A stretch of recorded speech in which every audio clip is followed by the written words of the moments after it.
So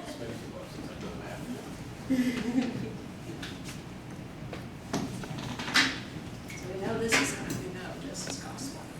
We got constant rate of change. This done.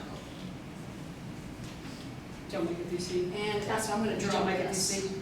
Right. Yeah, I did, I was kind of thinking about it while she was up there, right? Yeah. So Oh, we're gonna okay. discuss what you had. Fine, that's a new I note. think she got it.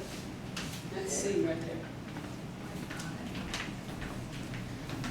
And so the corresponding delta L, oh geez, does that mean changes? X. Okay, we need to discuss A, B, and C now. Okay. All right, Not so easy. that group. Explain your graph. How did you come upon this point here, 4.4, 3.9? Okay, so we started at 3.5 hours and it was 8.3 inches long. Okay. But it said that it was burning like since 2 hours. So there was an increase in Yeah, in time for 2 hours. So from 3.5, it would increase 2 Yes. hours, right? 2 hours. So then, what would that new X value be, 5.5. right? Okay. It looks like you wrote 4.4. You wrote 4.4 there. Yeah, that Oh was. my bad, I don't know, I think I got that from the inches or something like Yeah. Okay, so then this distance you were thinking was the 4.4 then, right? Yeah, because of Yes. the constant rate. Okay. And so then that would give us that 3.9. Okay. Little small typo there. Clarify. Okay. Is that it?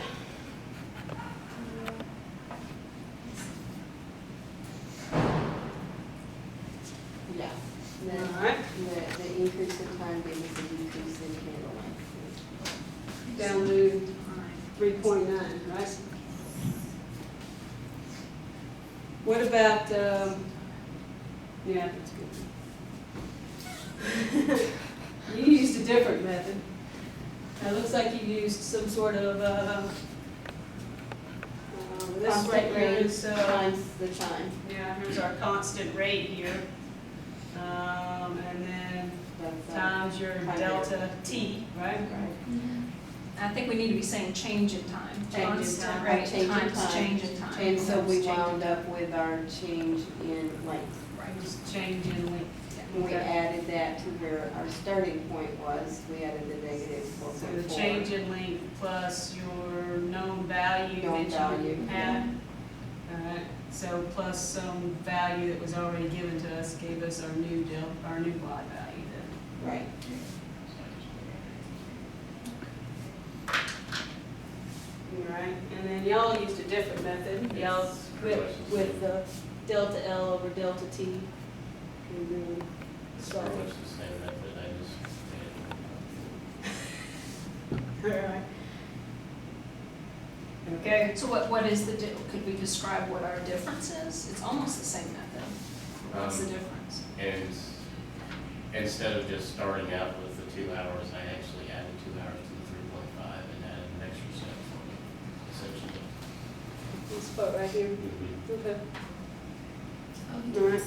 I just went straight to the slow formula because that's what I thought at first. Well, all right. Let's talk about the domain and range of this problem. So, if we had to backtrack this problem back to the original height of the candle, how would we might do that? I like that talk about the domain range because it has a limited domain, which causes a limited range. So what are my, let's backtrack this so we can figure out the original height of the candle. How might I go about doing that? Your change in time would be 3.5 hours, All right, so and your rate of change is going constant. delta x here would be, this is negative 3.5, or delta t squared. All right. And then what? Your rate of change was the minus 2.2. All right, so we remember that change in L is equal to the slope times the change in the time, and our slope is a negative 2.2, right? And our delta T is a negative 3.5, so our delta L will be how much now? 7.7, I think is what I have. 7 point what? 7.7 is what I have. I was doing it. Is that how you Yeah. Yeah, I got calculate? 7.7. Is that what you got on the calculator? Okay, good. 2.7? Yeah, I And have then- my calculator out there somewhere. And then how do we get, how do I use that Add information? that to the 8.3. And then add that to the 8.3, so the new, or the original, length of the candle would be equal to 7.7 plus the 8.3, which is 16 inches. 16 inches. All right, so all the way back up here to the 16 inches, that's where that candle would start at, then, right? Okay, so, when is the candle completely done then? You could divide 16 by 2.2, Take 16, and that would give you the timeout. well, okay, so you said 16 divided by 2.2, why 16 divided by 2.2? 16 is the total length, and 2.2 is the amount it's decreasing in length per hour. So when you divide total length by the rate at which it's decreasing per hour, you should get the output hours. It's So- using that equation, So you're thinking, what? So delta L is 16, and the change in time, the length? yeah, Okay, so still the same formula, delta L equals M times delta T then, right? yeah. The change in the length is 16, because that's the length of the candle. And it's still 2.2 for the slope, and we are trying to figure out how long it's gonna take. All right, so there's your reasoning behind that. Okay. And so what do we get when we do 16 divided by 2.2? I don't know, let me see, I think I got a calculator on my phone, I'm getting lazy and I don't wanna, I think you're gonna get a repeating thing, and that's why I wanna, 7 something. you're gonna get a repeating value. It's not 8, but it's 1/7. I never use this phone calculator, so it takes me forever to find it. And it has sine, cosine, tangent, my grandson has played with this, oh, there it is.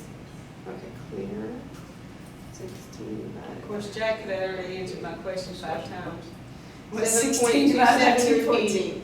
What'd you get? 7.27 repeating, 7.27. repeating. Okay.